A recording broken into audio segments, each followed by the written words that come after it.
Assalamualaikum warahmatullahi wabarakatuh. Saya Giani Kayu Wasga dari kelas Proyek Inovasi Digital Bisnis 3. Kali ini saya akan melanjutkan progres saya, yaitu di sini dengan masih judul yang sama, klasifikasi kategori CPU low and mid, low, mid, dan high end berdasarkan fitur hardware dengan algoritma decision tree. Untuk pada pada paper sendiri tidak ada perubahan ya kalau di paper sendiri. Tetapi saya ingin menunjukkan di sini regresi saya. Oh, sebelum saya menunjukkan apa? Pre-processing saya di sini, saya mengambil dataset dari sini. Dislah Dilshan Sindu. Ini update 1 tahun yang lalu.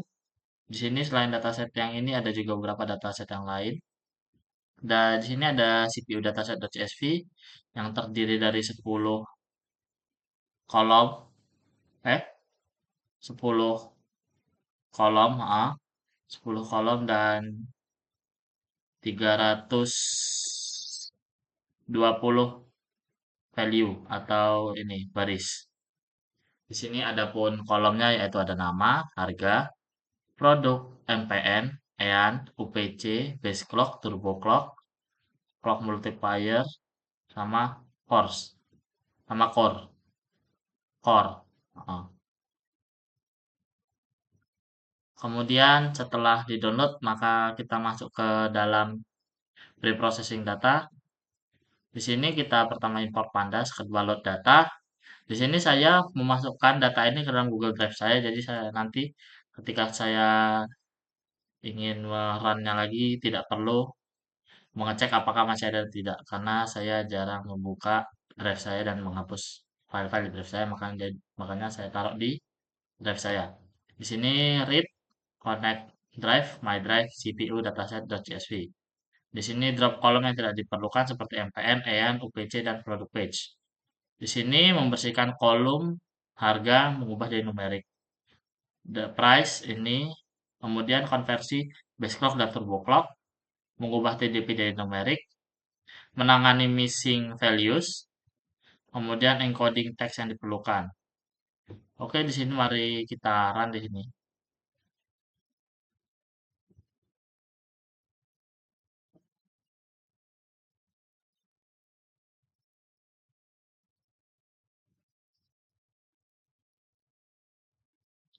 Oke, di sini kita harus menggunakan drive kita dulu. Oke, setelah Google Drive-nya tersambung, maka Google Colab mulai melakukan preprocessing data. Oke, ini data yang dihasilkan. Kemudian di sini kita tampilkan semua datanya ya.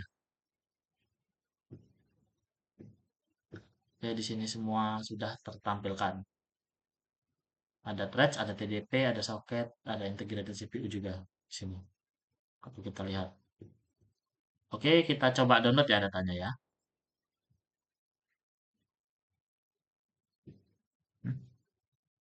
Oh, mohon maaf, ada sedikit kesalahan di sini.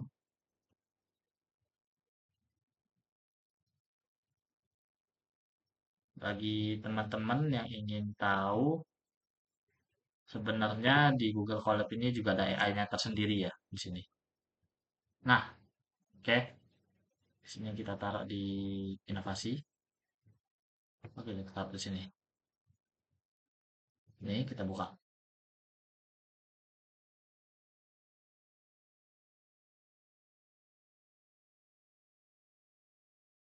Nah, ketika masuk ke Google apa?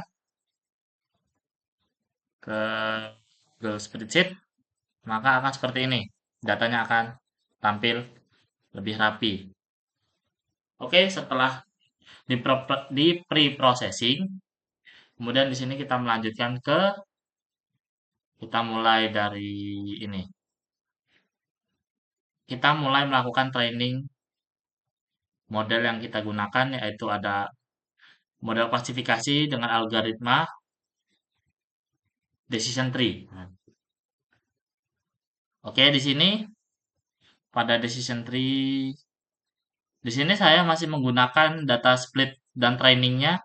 Untuk splitnya 70 dan trainingnya 30 ya. Di sini bisa dilihat trainingnya 30 atau 0,3.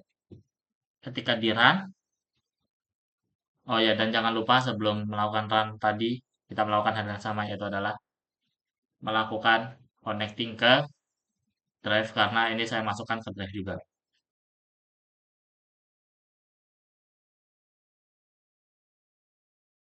Nah, setelah di mount, maka Google Colab akan melakukan eksekusinya.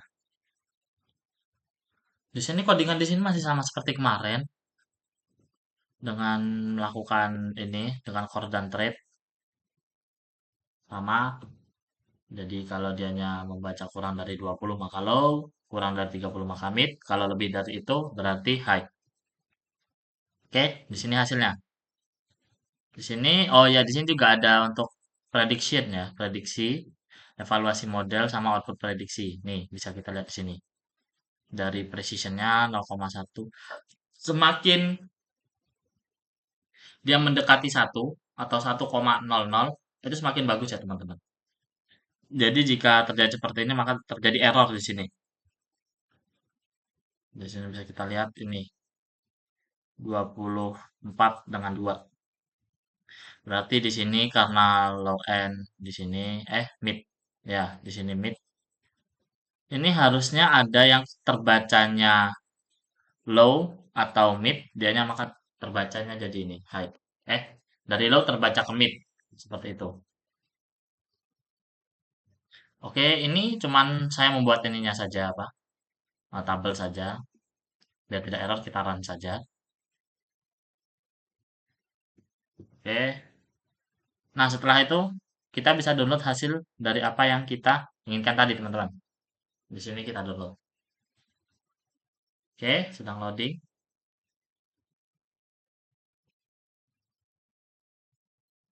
Oke, ini data CPU.csv.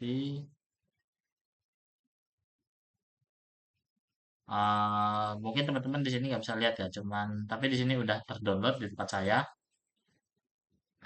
Kemudian saya akan memasukkan ini ke dalam Google Sheet seperti tadi, biar teman-teman bisa melihatnya. Kita buka Google Sheet. Oke, sama seperti tadi. Kita tunggu. Kita klik file, terus import, klik file, kemudian import teman-teman. Terus di-upload, di-browse. Karena kita tadi downloadnya di ini kita, PC atau laptop kita.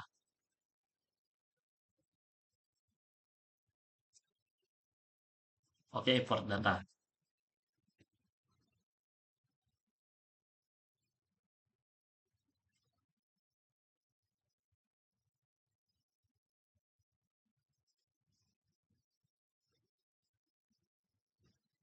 Oke, jadi ini data yang telah diproses, yang telah dipelajari oleh apa yang telah kita buat yaitu untuk decision tree. Data yang sudah kita learningkan tadi. Kita tes dan kita learningkan. Tadi kan kita melihat di sini ada 0,91 ya. Nah, di sini kita bisa lihat nih teman-teman nih. Pada baris nih, pada baris ke-24 ya.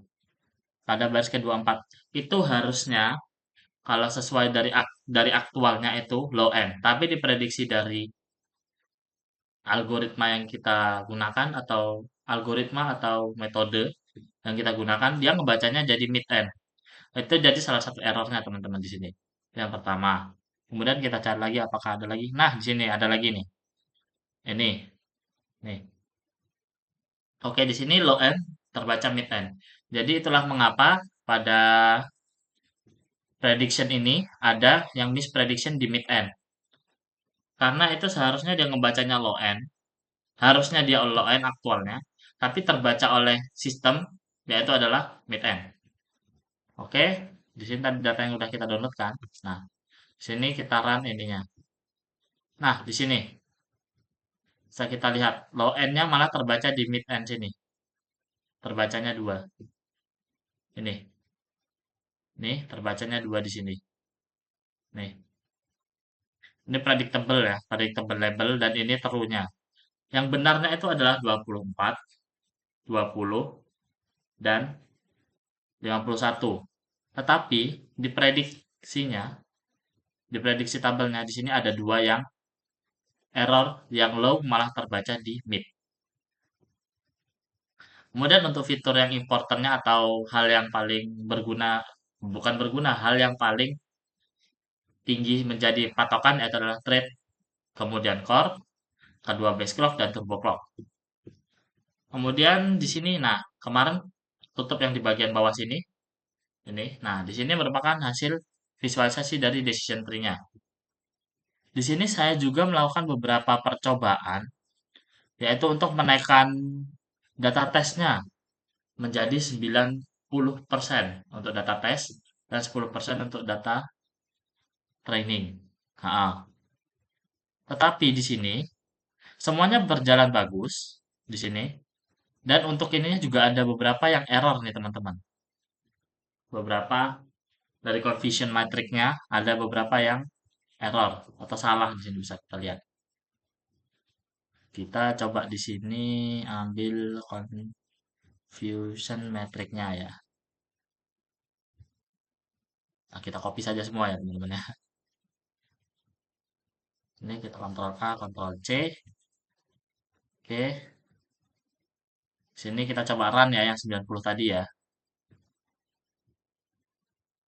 Ini sama nih, masih 90 nih. Terjadi error di bagian situ, teman-teman. Kita klik code di sini, kita coba tambahkan ini apakah berhasil. Nah, oke. Di sini hal yang menjadi ininya. Oh, rupanya berbeda teman-teman dari yang confusion matrix-nya tadi. Tadi kan di sini 24 ya. Di sini harusnya 2 tadi. Nah, di sini ada juga error nih teman-teman nih. Tapi untuk bagian high end sendiri itu tidak ada errornya. High end maka terbaca high end. Nah, di mid end dan low end nih yang ada salah pembacaan nih kemungkinan di sini. Terus pada mid end ini harusnya ada, sepertinya pada mid end ini ada yang terbaca low end di prediksinya dan terbaca high end di prediksinya. Kemudian di low end yang tadinya 20, karena yang tadi kita menggunakan 90, 78 dan 6. Nah, di sini errornya 6 nih teman-teman. Nah, oke, dan decision tree-nya akan dilihat seperti ini. Setelah kita melakukan 90% tadi, 90 untuk training dan ini tadi. Oke, nah di sini itu sebenarnya hanya untuk download ya teman-teman ya. Dan di sini saya memiliki sebuah masalah yaitu adalah ketika saya ingin mendownload dataset yang hanya saya miliki, yang bisa saya miliki itu hanya beberapa seperti ini. Hanya 174 dan mentok di sini. Saya nggak tahu itu salah di codingan saya atau bagaimana. Jadi kira-kira seperti itu saja. Di sini juga sama ya. Di sini saya menggunakan 90 juga ini Mas ini. 90 untuk data testingnya. Dan saya di sini juga masih bingung kenapa saya nggak bisa download semua hasil data yang saya gunakan itu dari berapa tadi? Dari 320 menjadi 174 dan ini bahkan nggak sampai setengahnya. Mungkin itu saja progres yang saya ini kan. Pertanyaan saya hanya di situ tadi. Kenapa saya nggak bisa mendownload semua data yang telah saya gunakan pada algoritma ini dan hanya menampilkan 174 saja. Oke, mungkin itu saja yang dapat saya sampaikan. Lebih dan kurang saya mohon maaf. Saya akhiri. Wassalamualaikum warahmatullahi wabarakatuh.